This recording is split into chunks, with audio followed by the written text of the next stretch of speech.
most of the guys getting offered this, you know, have pretty high show money, and it's not a fight. And I understand, like, they're not going to pay someone like their show money to do nothing or not fight and everything. So it's kind of hard, you know. I'd like it to be looked at as like, hey, what would happen if, you know, you were preparing for a title fight and you got there and it fell off? You'd probably get your show money, you know, at least. But being an alternate, you know, you don't really get that option, you know.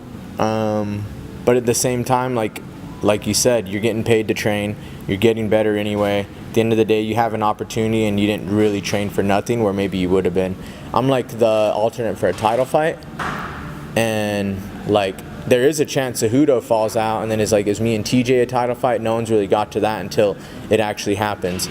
So, you know, at the end of the day, I like, you know, give people the benefit of the doubt, and both guys are professional. You know, both are world champions, so I don't think they're going to go out and really mess this up.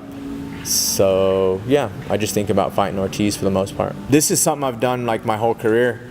I was the first ever, you know, flyweight title fight. You know, I'm the longest now like fighter in the division. You know, I started the whole thing, so I always felt that in a way because it was never, I'd say, like welcomed as much as big guys, period. Like there was never like we're on the chopping block and this and that, but there was always something, you know, because we were the new division and everything. So yeah, I mean, I think I've always fought with that in mind.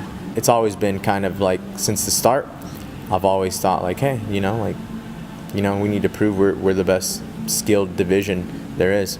Has there been any talk about keeping that division around? Or not anymore. I feel like it really stopped, you know, because there is a title fight, and they are making other fights. I don't know if they're signing guys. I haven't heard, but I know some fights are being made, like new fights. I think there's even some after the title fight that are scheduled.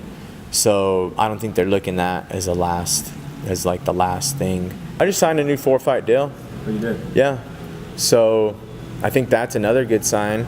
I didn't even know guys were getting cut until I saw them fighting in Risen or whatever. The way that I just gauge it is like, look, there's a flyweight title fight. Like one of the best pound for pound guys is coming down to our weight to fight. You know, we have a new champion. It's, you know, headlining the first card ever with ESPN. So, you know, that's how I gauge it right now.